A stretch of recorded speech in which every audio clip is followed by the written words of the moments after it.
If you want to have a business that can grow, then you need to be willing to develop the people in your business. And when you spend some time to develop the people in your business, you may start to notice that some people display certain characteristics which are consistent with having a capability for leadership. And when people with leadership capabilities can see that there is room to grow, that they are being developed, then they're more likely to stay in your organization. So as a commercial real estate leader, one of the most important things that you can be doing is to be developing your people and also developing the leaders inside your business. So in this episode, we're going to be talking to you about ways that you can develop the quality of leadership inside your business.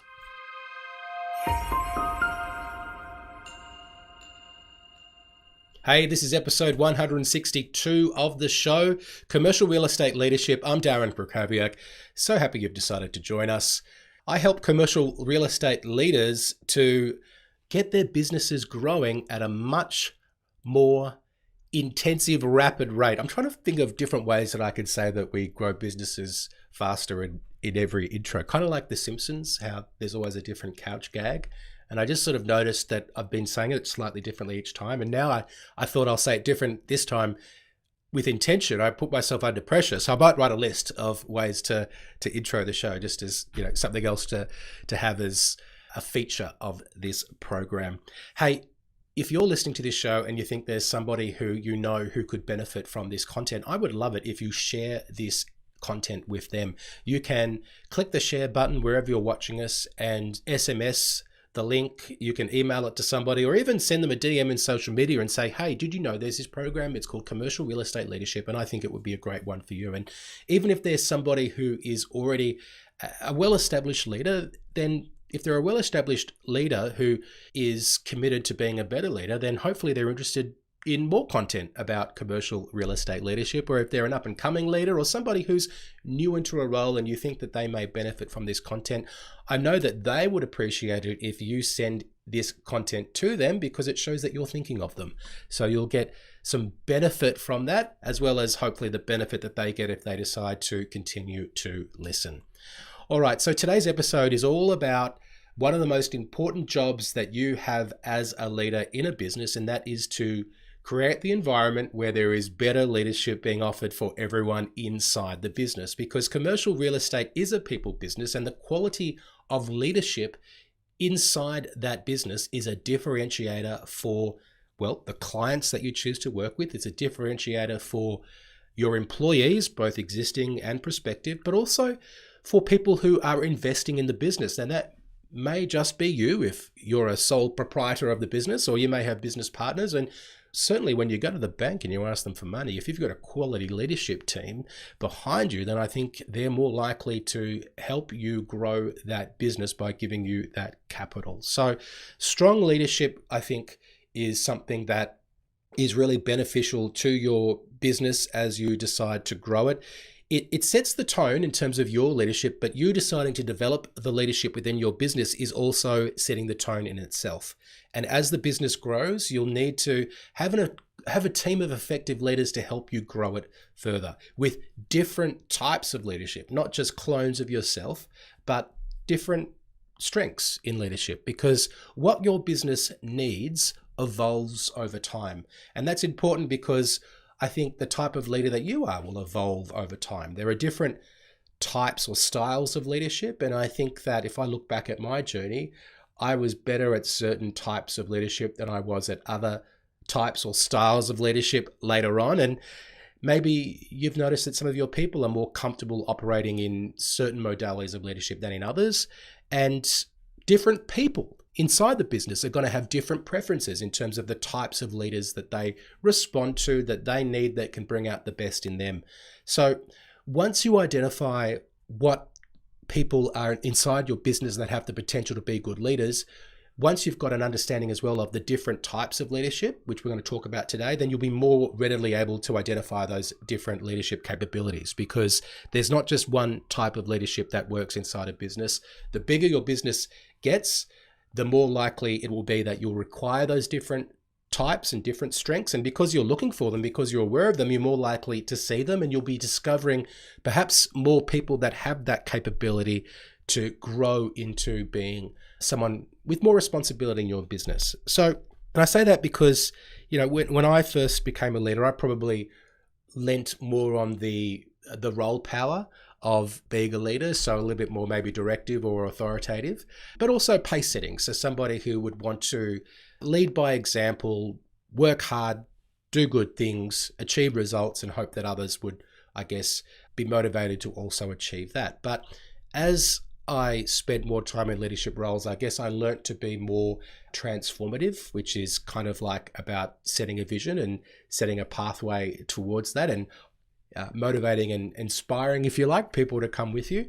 And also I became a little bit more delegative, so more hands-off, a little bit more laissez-faire, and understanding that I couldn't control everything, and that I was better off letting some of the practitioners who are experts in that area to do what they do best, and also then for me to focus on what I need to do in order to help the business perform. I think I was always reasonably, and by the way, I'm talking about myself just so you can identify perhaps some of the different styles of leadership which you may have or which you may want to have. Some other styles of leadership, maybe someone who's more democratic and consultative. So really making sure that we understand what people are looking for, what's important to others, and then trying to reflect that in the decisions that you make.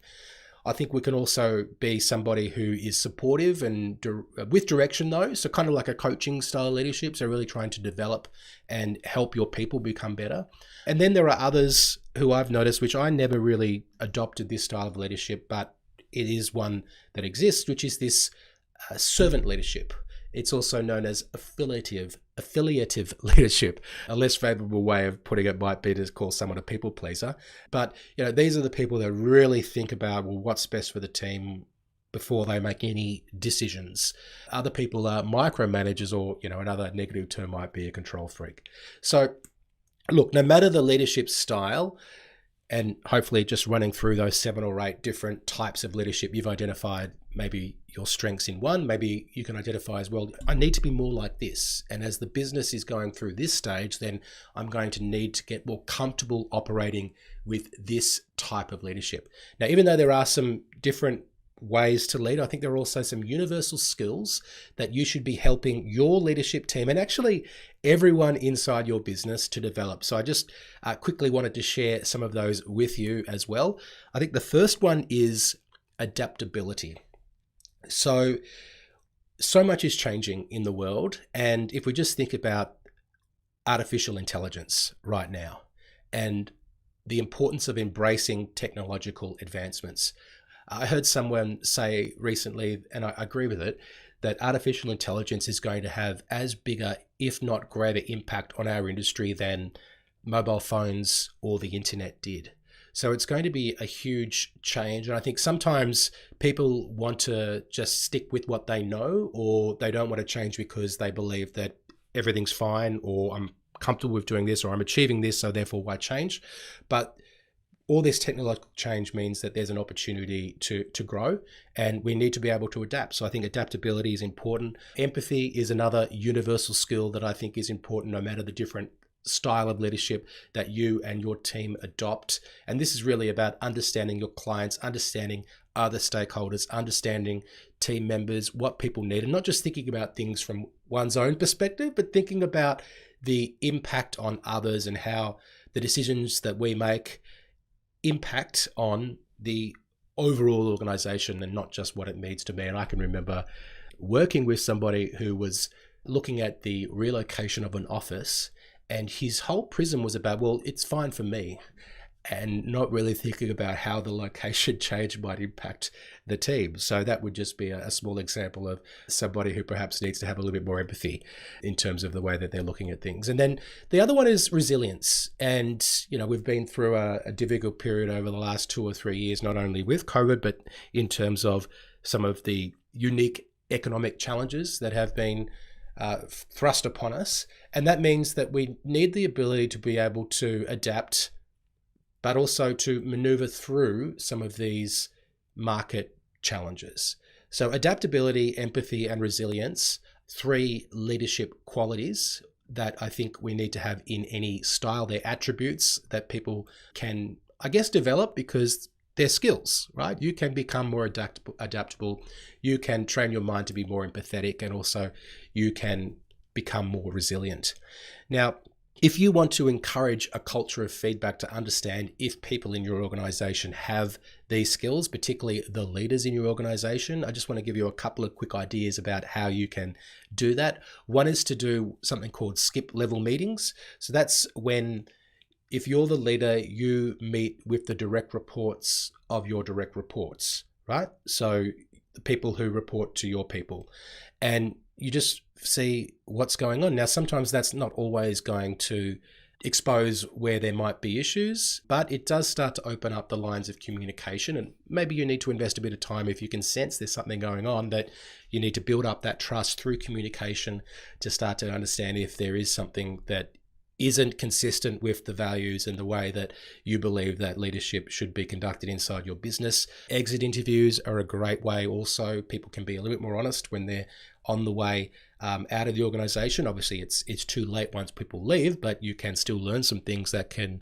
I guess, stem the flow of more people exiting if there is an issue. And then there's 360 assessments, and I've spoken about those on a previous episode. That's really conducting a survey anonymously of the organization to find out what your people think. Other ways that you can identify leadership talent inside your business is just make sure that we're giving people the opportunity to show and develop their leadership skills. So just a couple of quick ideas here. Give people the opportunity to chair meetings. Give people responsibility for organizing internal or external events. I think ultimately what we're trying to do is identify people who have leadership qualities, because businesses with better leaders have lower staff turnover, they have higher client satisfaction, and also bigger profit margins.